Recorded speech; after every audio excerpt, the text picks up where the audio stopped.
All right, real talk here. Is it even possible to buy a property with no money down? I'm talking like $0, no money down, no transfer taxes, anything like that, no closing costs, like literally $0. The answer is absolutely yes, it is. And I'm going to pull back the curtain on the very first deal I just did the other day, the first deal I did in 2026, on exactly how I did that. And I'm going to teach you how you can do the same. Let's dive in. All right, so my name is Randy Wolfe, for those of you new to the channel, and I teach new and aspiring real estate investors how to do these things like creative financing, like buying their first deal. And I love investing in real estate. I've been doing it for some time now, and I think that creative financing is something that's very, very confusing to a lot of people. So before I get started and we dive in on how exactly I got this deal and all the ins and outs, I wanted to tell you real quick, for a limited time, I've actually got a course that I am giving away for free. It's a $950 course. I'm giving it away for absolutely free. It's a 2.5-hour course on all the ins and outs on how to invest in real estate. It's really designed for new and aspiring investors, but even if you've done some deals, it could be very beneficial. I'm going to put that link in the description below, so check it out. It's free, and it's only going to be for a limited time, so check it out. It might be something you're interested in. But now, let's talk about this deal. All right, so the first question that I think most people would have is, okay, how exactly did you get this deal? So the way that I got this deal actually was from a TV lead. I run TV commercials in my local market, and yes, I have this ugly mug on TV. It probably scares a lot of people when they see it because I've been told I have a voice for radio, not TV. But anyway, we got this lead from a TV commercial that we ran, and this was something that actually, this lead came in back last March. And it took a whole lot of effort from my team to get this to the finish line because there was a lot of challenges going on with this property and the person selling the property, and we had to navigate a whole bunch of things. But before I go any further, you don't have to run TV ads. TV ads are probably the most expensive. Well, for us, it's the most expensive marketing that we do. It's very, very costly, but don't worry, you don't have to run TV ads. In fact, by the end of this video, I'm actually going to give you 9 ways that you can find deals just like that. So stick around because I'm gonna give everybody the opportunity, whether you have a TV budget or a shoestring budget, on how you can find these deals. All right, so as I mentioned, we had some problems to overcome. So this property ended up having 3 total mortgages on it. And the seller was going through a breakup with his significant other, and there was some drama with that. And the big drama, though, was these other 2 outstanding mortgages that were on the property. Now, as we started having negotiations, things got tied up for a while because what he was really wanting to do, his main objective was he really wanted to be able to pay off all of his mortgages and just basically kind of walk away. But the problem was, unfortunately, in order to do that, he was pretty much upside down. Like his mortgages, he was leveraged out. And of course, we couldn't go in and actually buy the property, retail, obviously, because we're investors and we've got to, we want to make a profit as well. And so we had these negotiations and we were following up, and he was very interested, and we had some really good rapport, very nice guy. And ultimately, he really wanted to do business with us, but we had to figure out a creative way that could make it work for him and that could make it work for us too. So this property is a mobile home with the land. The land itself is about a ½ acre of land, and this mobile home sits on that land. And the mobile home itself currently is worth about $142,000, which was really about what he was trying to look for, between $140,000 to $145,000. Now, after negotiations back and forth, the seller finally agreed to sell us the property for $95,810. And I gotta say, normally, based on some things that the property needed, normally we would buy much, much deeper than this in this scenario, but we were able to make it work and solve a problem for the seller, and it worked for us because we negotiated creative financing. The numbers work was if we bought the property subject to the existing mortgage, the larger mortgage, because again, there were 3 mortgages total. Now, this was a challenge for the seller because, again, he had those 2 smaller mortgages. And so that was a little bit problematic at first. But after some time, what he decided to do was he was going to pay off the 2 smaller mortgages so that we could step in and take over paying the payments on his existing mortgage subject to. Now, you may be asking, what exactly is subject to? Subject to is a form of creator financing where, in essence, in its easiest form to understand, we step in and we make the payments to the mortgage company on behalf of the seller. We are not assuming the mortgage. That's an assumption. Totally different situation. Subject to is we're just making those payments on behalf of the seller selling to us. But at the same time, particularly like in this situation, we actually took ownership of the property. We took the deed to the property. And so now we own that property, but the mortgage is actually still in the seller's name. Now, a question I commonly get asked is, why in the world would anybody want to do that? Like, what happens? You could just stop paying the mortgage and then it's on their name and all that. And typically in most situations, if a person does this, they are just trying to get out of something where they're upside down, or it can be done in a variety of other situations where maybe it's a larger deal and they're concerned about taxes and they're trying not to get a big tax bill, and so you can give them some sort of a down payment oftentimes and then make payments over the course of several years because it puts them in a better tax situation. There's a lot of different scenarios, but I don't want to drone on about that in this video, because the point is just understand that there are different scenarios where a seller would agree to do that. A lot of people that don't understand subject to or creative financing, they just assume that no one would ever do that. But people do it all the time. Subject to has been around for a very, very long time, and it doesn't seem like it's going anywhere anytime soon. And so people will actually do this. You just have to understand how to ask the right questions. And I think whenever we're talking in some of my other training and videos, I talk about negotiations and I talk about acquisitions, and you've got to ask the right questions. You need to know and understand what is the motivation behind this person selling the property. And once you understand that, there's often a lot of these situations where a person will agree to sell you that property subject to, sometimes like in this scenario, with no money down. All right, so once the agreement, we had everything locked in, we got the property under contract, and we closed on the property. And to break things down a little bit, first of all, the mortgage payment itself is $788 per month and some change, $788 something per month and some change. The current insurance costs about $900 a year on the property, so that comes out to be about $75 per month. The current property taxes on the property were about $1,363 a year, which ends up coming out to be about $115 a month. I literally just paid a bunch of property taxes the other day, and I hate property taxes. And here in South Carolina, it gets assessed higher if it's an investment property. But anyway, that's neither here nor there. All total per month, it's about $977-ish per month, all in total per month. Now, the property itself, like I said, it's a mobile home on a half-acre land. It's a double wide. It does need some work. There are some things that the property needs, which is why normally, if I was making a cash offer on this property, I would never pay what I'm paying for this property, ever. I would have ended up getting it a lot lower.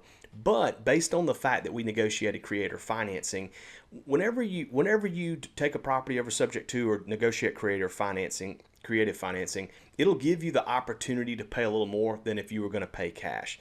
And there's some reasons behind that. There's a lot of reasons behind that actually, but some of the main reasons are, for example, like you're not having to deal with getting a loan, which oftentimes have a lot of fees attached to that. So you're talking about a lot of origination fees and processing fees and all these different fees for every little thing. So you don't have to do that. So that saves you some money. And then also too, particularly in this case, the interest rate on the loan was very low. I'd have to go back and look at it. I should have done that before I shot this video, but the interest rate was very low.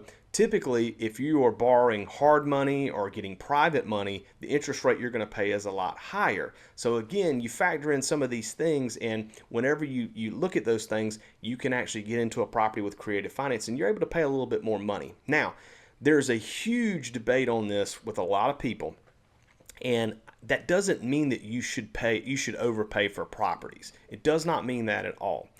But to be just completely ridiculous, I could buy a property. If a house was worth $200,000, I could buy a house for, say, $500,000 if I wanted to. And you say, well, Randy, that would be crazy, man. Why would you do that? Well, I could say, hey, I'll give you your price if you give me my terms. I'll pay you $500,000 for this house that's only worth $200,000, but I'm going to give you $1 down, and I'm going to give you $1 a month for the next bazillion months. So you see what I'm saying? Like, you can negotiate the terms to where it's so good for you that you can overpay more than maybe what a property is worth. Or in this case, we didn't overpay more than it's worth, but we got way closer to the as-is value than where I'd like to be. So for this property, like I talk about in a lot of the other videos on this channel, I have multiple options. In fact, I'll go through 6 options that I have as far as exit strategies, how I'm going to end up pursuing, what we're going to do with this property, I should say. The first exit strategy that I have, and we've done this quite a bit lately, is I could literally just put this right on the market, list it, and sell the property as is. Now, if I took this property and I listed it on the market as is, we would end up selling this for about $140,000, which basically when we do that, after you talk about closing costs and holding costs, and if I was to do this property, I probably would list it myself, but I don't like to do that. I like giving it to an agent. But if you factor in agent commissions, all of those things, there's really not a whole lot of meat on the bone. But that is something that we could do if we sold it. If we sold it as is, again, this is where having your license, I think, comes into play. I could list it, which would again help me to avoid all of those commissions. But the problem with that is my time is valuable. My time is worth a lot. And so you have to do that trade-off of, okay, yes, I could save here on some commissions, but I'm going to be trading my time for money, and we don't want to do that. The next exit strategy option that I have is I could sell it as is on owner financing. Now, this is another option, and this gets very creative. One of the things that I told the seller when I bought this property, and I gave him a handshake agreement, I said, look, if I end up selling this to someone else with seller financing, I'm going to be the one that continues to pay your mortgage. And you're not going to have to worry about someone else stepping in and then they not paying it. And part of the deal with this was we had great rapport with him. We built a lot of trust, and we have a reputation, and he knew that, hey, no matter what, we're going to make sure we pay your mortgage. And so one of the things that I could do, though, is I could sell this property. I would continue to pay his mortgage, and then I would sell it, get a down payment, typically, and then I would basically sell it to them on owner financing and create a spread from the mortgage and the money that we're paying each month to what they're paying, and then we're able to increase that price. I'd probably sell it as is with owner financing for about $150,000 if I wanted to end up going that route. The third exit strategy would be we could actually go in and fully renovate the property. It's got some issues, as I said before, that we've got some soffit and fascia that needs some repairs. We got to deal with that. We've got an addition that actually the exterior there's no siding on it, so we got to go in and would need to put some vinyl siding up on there. We would do some work to neaten up the landscaping a little bit, and then there's some updates and minor repairs in the interior that we would do. But if we went in there, we did all of that, we should be able to sell it, for about $155,000 with those updates, to a retail type of buyer. Now, option number 4 exit strategy would be we could do all of that, and then we could still sell it on owner financing. And if we did that, we could end up selling it for about $165,000 to someone buying on owner financing. Anytime you offer owner financing, understand this: when you're selling a property, you're taking on risk, and that risk is worth something. And so people sometimes have this negative connotation. Well, that's not fair. Like you're selling it for more if you're selling it to someone on owner financing. Like, that's not fair. Well, yeah, it is. We're giving them the opportunity, and we're also taking risks that they may default. And in South Carolina and many states, judicial states, we would potentially have to go through and pay for foreclosure proceedings if they didn't end up, if they stopped paying. And so you have to build all that risk in there and price accordingly. So yes, typically we're gonna sell a property at a higher price point for owner financing.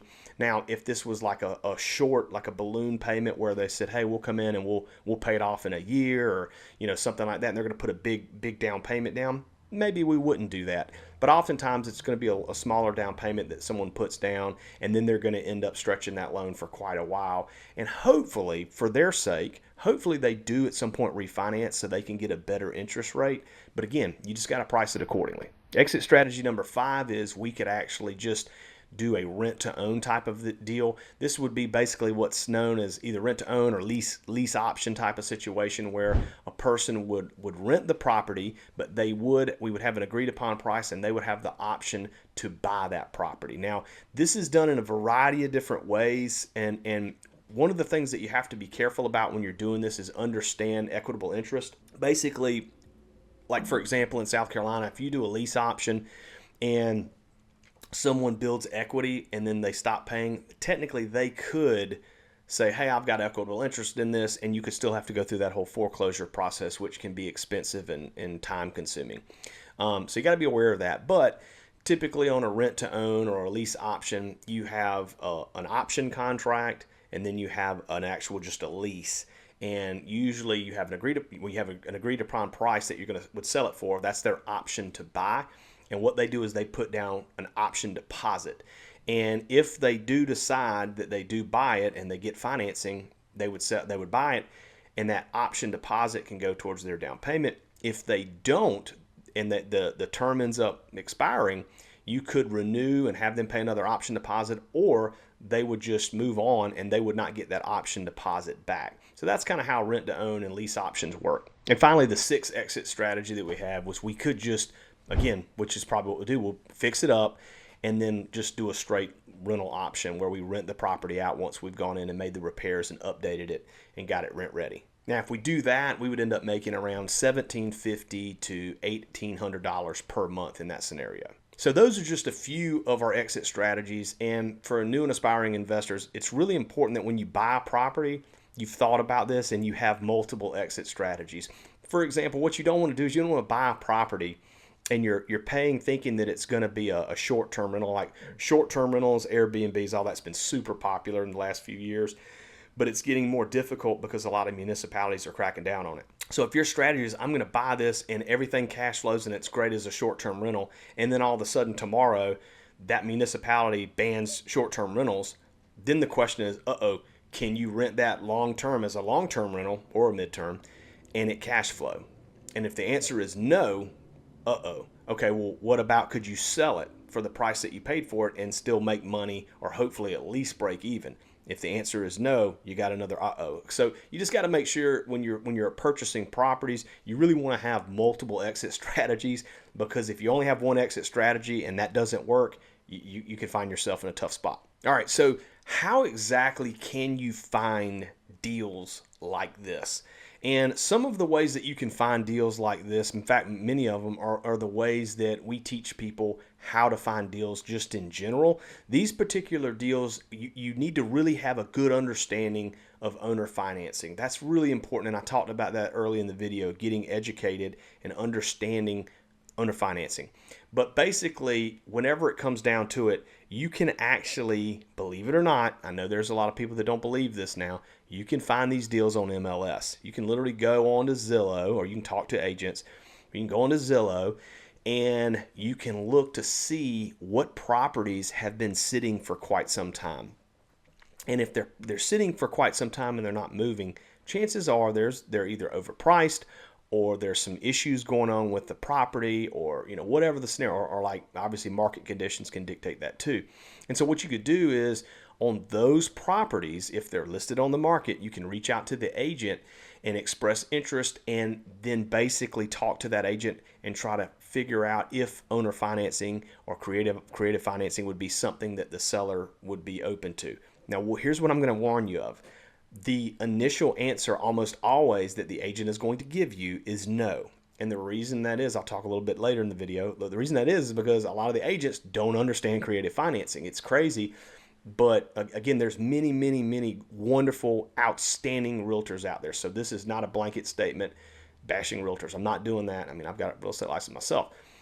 It is just saying that many, if not most, of the real estate agents out there today do not understand creative financing. It's just a fact. That's just the way it is. So if a person doesn't understand something, a seller doesn't understand, an agent doesn't understand, how are they going to go back to the seller and explain it? And when a person doesn't understand something, what are they going to say? No, I'm not doing that. So but there is options there with MLS. Option number 2 to find these types of deals, and this is a really good one. It's tried and true. I've done this for years in multiple businesses that I've owned, is direct mail. Direct mail is going to be something to where you're going to send out postcards, or you're going to send out letters, and you're going to have some way that they're going to get back with you based on, it could be a phone number, it could be literally a business reply. A lot of real estate investors don't do this. I used to do this a ton in the insurance business for my insurance agency. We would have business reply cards where they'd fill out a little card and tear it off and send it back. And people were like, who would do that? Lots of people do that. It's wild. And so that could be a way. It could be literally, like I said, they're calling in a phone number, they're going to your website and filling out a form. It could be QR codes where they snap a picture and it takes them to a landing page where you're getting the information. There's a variety of different ways, but direct mail works really well. One of the things that is really important though is the data. Data is very important. If you're mailing to bad data, that's not good. You got to make sure that your data is scrubbed, it's up to date, and that sort of thing.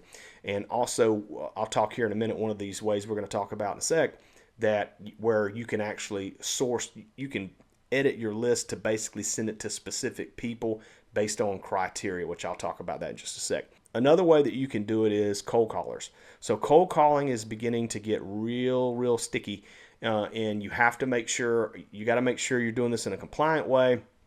I'm not going to get into all of the compliance things, but just understand there are different rules and regulations on cold calling.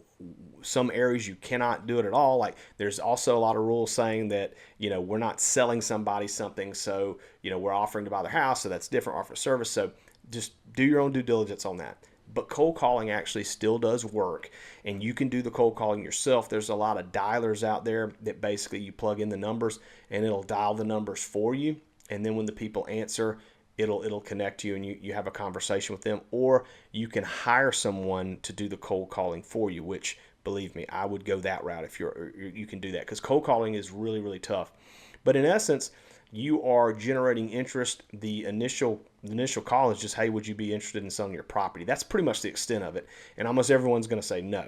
But when you get the yes, then you dig in and you gather the information. And that's where really having a good script and good understanding of the right questions to ask comes into play. So I'm not going to go into all that on this video, but cold calling still does work. The fourth way that you can generate these types of leads is PPC. And what that stands for is pay per click advertising. Now, kind of like TV, PPC is pretty expensive. All right, you're going to end up spending a lot of money, and particularly if you don't know what you're doing, you can waste a lot of money with PPC. But one of the nice things about PPC is the fact that it is so hyper, you can target so well. And so there are a lot of companies out there that specialize in PPC that can help you. There's a lot of good ones and there's a lot of bad ones, and you really have to sift through and sort through the good companies versus the bad ones. And if you're interested in that, I got a few companies I can recommend, but at the end of the day, PPC is a very targeted way, typically going to be a much higher lead quality than, say, a cold call or something like that. But again, it gets pretty expensive, and you got to have a budget to be able to do that. The fifth way to generate leads like this is PPL. That stands for pay per lead. And there are pay per lead vendors out there where the PPC part has already been done. So they already have generated the lead. This lead is now, went onto a website or a web page and said, hey, I'm interested in selling my house. And then that lead is then sold to you. So the nice thing about this is you don't have to spend a bunch of money testing out PPC and failing miserably, or pay these high, agency fees to have someone manage your PPC. On the downside is these leads, each lead itself can be pretty expensive. You could be looking at anywhere, $100+ to $300+. In some cases, I've seen PPL leads as high in certain markets. You'll pay over $600 for one lead. So, but they do work. We do that as well. We use PPL, and I can tell you they work. It's just, again, this is going to be a way that if you are looking at doing this and you're serious about it, you're going to typically want to have some sort of budget to where you can invest in the marketing. At the end of the day, I've said this in a lot of videos, at the end of the day, the marketing is the fuel to the machine. Without fuel in the machine, it's not working. So you got to have marketing and predictive leads coming in on a consistent basis if you're going to have success. The number 6 way you can get deals like this, which is actually the way that I got this deal, is media. And I'm talking about things like TV and radio. We don't do any radio ads. I've heard actually from some of the members in my mastermind that radio is actually working pretty good, but we do TV. And literally we have a TV commercial. It's got my ugly mug on it. It's got my acquisitions specialist on there. He's in the commercial as well. And one of the things that's great about TV is it's our highest quality lead. And when you're on TV, it's like instant credibility. Because if you think about it, when people see you on TV, they're like, oh, they're on TV, like it's instant credibility. The other thing it's kind of interesting is when our phone rings, normally our acquisition specialist, he actually is the one that answers the phone. So they see him on TV, and he can actually reference that he's the guy on TV. And if he ever misses calls, sometimes it'll get routed to me, and I answer it. A lot of times if they saw the TV ad, I will mention like, yeah, I'm the guy on the TV ad, and they're like, oh wow, like it's like instant, like, cool, you're credible. And those leads, the intent of those people that call in for those leads, from those leads, like their intention is high. Like they're really interested in selling their property, like really interested. And so, a lot of times they may go to our website, check us out, but they're interested in selling their property. And so they have a much higher intent than, say, someone that you've disturbed or disrupted in a cold call or that sort of thing. You have to have a lot more cold call leads to end up getting to a deal than you do TV leads, which you have to have a lot less to get to a deal. Right now, I think I'd have to go back and look at our KPIs, but I think we're averaging around 9 TV leads generate 1 deal for us, I believe. I'd have to go back and relook at that. But so high intent leads definitely close and generate a lot of revenue. All right, number 7, how you can get deals like this. Anybody can do this. I've talked about it on the channel. It's driving for dollars. So you can literally, this is exactly how you can do this and just make this work so well for you. You drive to work every day, most likely, unless you work from home. You drive to work every day. On the way to work, leave 30 minutes early and drive through some different neighborhoods on the way to work. Same thing coming back from work, and maybe you don't do it in the morning because it's like you're rushing to get out of work, and let's be honest, everybody a lot of times is kind of busy in the morning and rushing out. But on the way back from work, go and make it a point to drive through different neighborhoods in your market and drive through different places and observe what you see. And what's going to happen is you're going to notice properties that have been neglected. You're going to notice those properties that have a bunch of newspapers in the driveway and the property just looks ragged and run down. And as an investor, your eyes should light up and you go, ooh, because normally if you're driving, you see that, like, oh, that's an ugly looking house. But as an investor, you're like, ooh, there's an opportunity. And so you drive through and you look for houses that have just been neglected, the grass is overgrown, newspapers in the driveway that hadn't been collected. That's a sign that it might be vacant. And so you look for vacant houses. You look for houses in distress that need repairs. There's a big tarp on the roof or there's some busted out windows, that sort of thing. Those are indicators of a distressed property or a vacant property, and those are typically really good opportunities because whoever owns that property is not really giving it a lot of love, either because they just don't care about it or they moved and they want to sell it. And so what you do is you write down those addresses, and then you look up who the owner is, and there's ways that you can do that I'll talk about in a sec. And you can also skip trace the number, call them, send them mail, that sort of thing. Way number 8 you get deals like this is networking. Networking is such a powerful thing that people sleep on. What exactly do I mean when I say networking? Because you got to be very intentional when you network. So, for example, you can network with a variety of people, such as real estate agents. That's pretty obvious because they know what's going on in the market with houses. You can network with contractors. Just last week, I got 2 leads from contractors on properties. Like, hey, these properties, they're interested in selling. We look, they've got some issues going on with them, and we're in the process right now of working those leads. I think one of them is promising. The other one I don't think is going to work out. But again, that didn't cost anything, and the reason that they call me is because we have a great relationship. I've done business with them before, and so contractors are a really great resource. Real estate agents are a great resource. Other investors, maybe wholesalers, if there's wholesaling allowed in your area, that's a way. You can go to RIA meetings, those sort of things. This is a little tougher, but it'll pay its weight in gold if you can network and get in good with some of the probate attorneys in your area. When people end up inheriting properties, those are oftentimes great properties that you can get. So networking is a really great way you can do this, and it costs very little to do that. All right, the 9th way that you can generate deals like this is from PropStream or public records. Now, if you're interested in PropStream, I got a link in the description. You can have an absolute free trial to test it out and see if it's something you like. But a lot of the data you can actually pull from public records if you just want to do it yourself.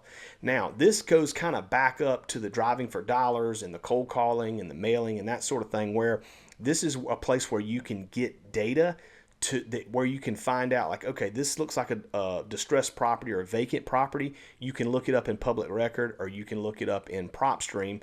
And the way that you would do that in the public record is you would want to see where that tax bill is mailed to. And that's going to tell you where you need to send your mail. So if that tax bill is sent to a different property and it's vacant, you can then mail that person a letter to that property that they currently live in, or you can end up skip tracing them using the address that the property is, where the tax bill is being sent and their name, skip trace and give them a call and say, hey, I noticed you have this property on 123 Main Street. Have you ever thought about selling it, or would you be interested? That's all you got to say. You don't have to get creative and sneaky and all that. Just yes or no.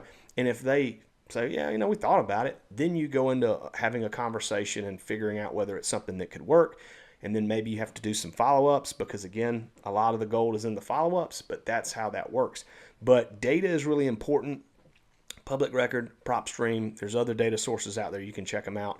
But that's how you can use that in order to find deals like this. The last thing I'll say on the data is you can go into the public record or PropStream, and you can find properties that are in pre-foreclosure. And we've bought multiple properties going into pre-foreclosure subject to the way that I bought this property. Now, this particular property wasn't actually in pre-foreclosure, but I've bought a lot of properties that way before. And here's the thing to understand, and I truly mean this. I really mean this from the bottom of my heart, and people may disagree or whatever. You are helping somebody. If they're about to go into foreclosure, they don't want to do that and ruin their credit and have all these problems. First of all, the credit's probably messed up as it is, but they don't want to go through that and have 7 years and just all these problems. And so if you can step in there and take over the mortgage, and particularly in a situation, give them a little bit of money that they can use to move on and go rent a property or whatever, then that's a great thing. That's a win for them, and it's a huge win for you, because normally you're going to have equity where you can then sell the property or rent the property or do whatever you need to do. So it's a great opportunity to find pre-foreclosures as well. So you may be thinking like, all right, cool, that sounds great, Randy. What else? What am I missing here? Well, there's definitely going to be challenges whenever you present subject to or creative financing to people. First of all, your first challenge is if there's an agent involved in the transaction. The agent needs to understand creative financing. And as I mentioned earlier in the video, I hate to say most, but I'm going to say it. Most agents don't understand creative financing. And so you have a challenge where you've really got to get that agent either educated, or you've got to explain to them how it's going to benefit their client to potentially do this.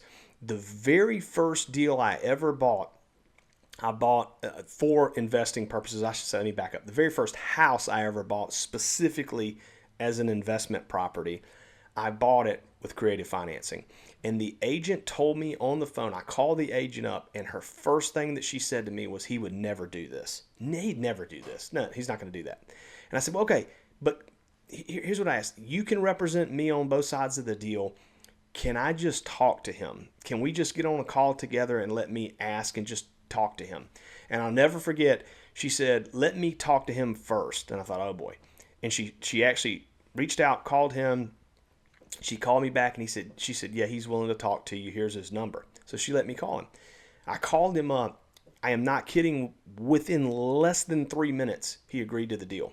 And I bought that property. Had I just given up, I would have not bought the property. I still own that property today, and it cash flows amazing.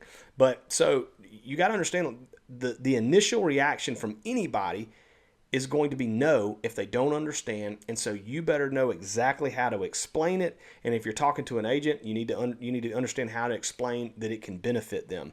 And again, that goes into, it could benefit them from a tax standpoint. It could benefit them from the ability to walk away if they're kind of upside down and it's overpriced. There's a lot of different things. And with the seller, if they don't have an agent representing them, then same thing. If a seller doesn't understand, they're going to say no.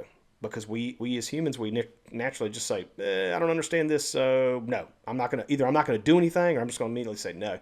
So you really have to understand the way to present this, and always be thinking, don't be thinking about yourself. You've got to really look at, how is this option going to benefit this person? How is this transaction going to benefit the real estate agent if there's one involved? And how is this transaction going to benefit the seller?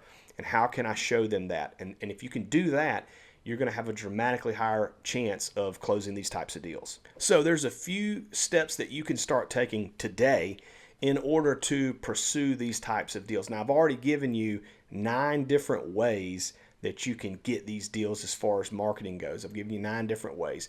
But what are the steps that you can start taking today if you finally decided, you know what, 2026, this is going to be my year, man. I'm going to do this. So what can you do starting today? Step number 1 is kind of what you're doing right now is get educated. You need to get educated. First thing you need to do right now is subscribe to this channel. I put out a ton of free content, and go ahead and do it now. Seriously, go ahead and subscribe, because if you don't do it now, you'll forget. But there's tons of content on this channel. Honestly, there's enough content on this channel to get you set up and get you going. So subscribe to this and watch some of the other videos. I have a playlist that I'll have pop up at the end if you're on your YouTube app. That'll give you a lot of different options where, you know, videos that you can watch so that you can understand this. Next, I would recommend reading some books. Books are great. It's kind of like the window into someone's experience. So there are a ton of different books. I'm not going to recommend any specific books, but I would say try to read 2 or 3 real estate books, for real estate investing books, so that you can really get a general, broad understanding of real estate investing as a whole. Next, I would say take a course. Now, there are a lot of paid courses out there, so you can check out some of the paid courses. As I mentioned at the start of the video, I'm offering my course currently at no charge. So it's a $950 course. I'm giving it away for free. You can check that out. I'll put that link in the description below. And at the end, if you're watching, I'm going to possibly have it pop up at the end of this video, so you can just click on it and check it out. But I'm giving that away for free. It's 2.5 hours.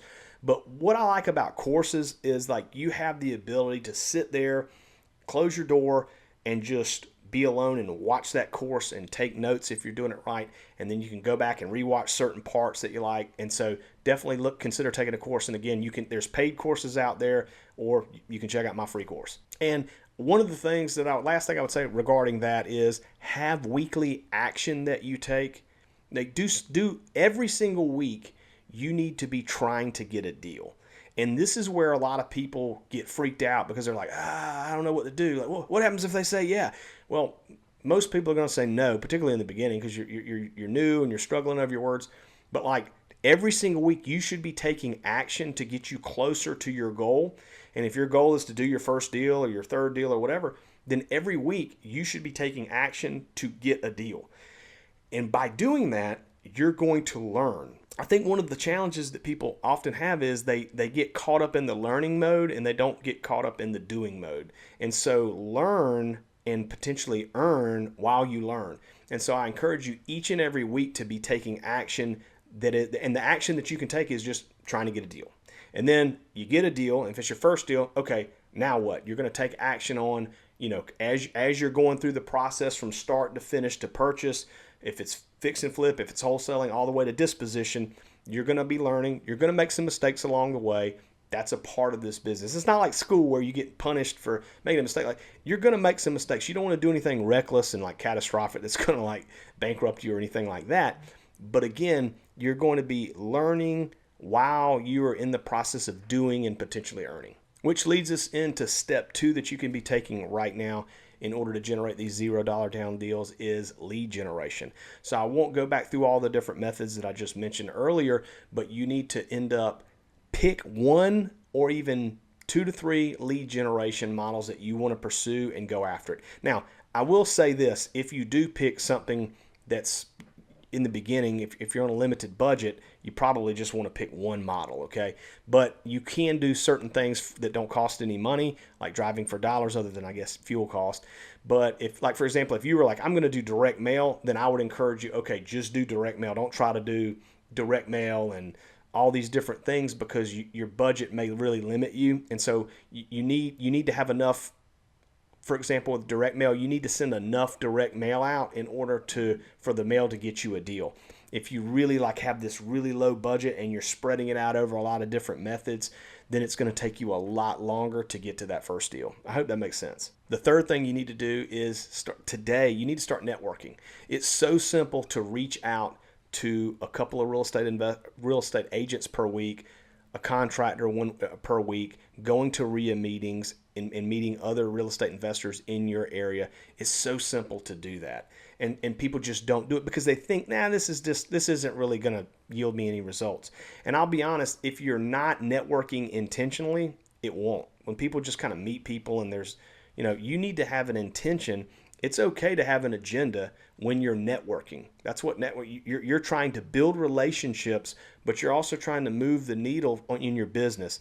And so I would encourage you decide what that looks like. I would just encourage you to have weekly consistency with your networking. Number 4, I would consider getting coaching or joining a community. I have a private community. You can check that out. That'll be in the link in the description below. I offer group coaching and mentorship. Whether it's from me or somebody else, it doesn't matter. Coaching and community will get you there faster. Think about the analogy that I like to give is think about like if you wanted a 6-pack abs, like you're like, I want to get a 6-pack. Do you know how to do that? And chances are you do. It's diet and exercise. That's it. No big secret. But why is it that so many of us don't have a 6-pack anymore? I used to have a good one and I don't right now. Like, why is that? Well, it's because there's no accountability, there's no consistency, and coaching and community can give you that accountability, it can give you that consistency, and it can help you to have others to bounce off ideas or situations that you find yourself in as you're pursuing this. So definitely, maybe it's not the time for you right now, but certainly sooner than later, I encourage you to consider that. And the 5th thing I would say is don't be afraid to make offers. I think a lot of people get scared to make offers because they're like, what if my numbers are wrong? What if I've miscalculated the ARV? What if the repairs aren't what I think they're going to be? What if? Here's the thing that you need to understand.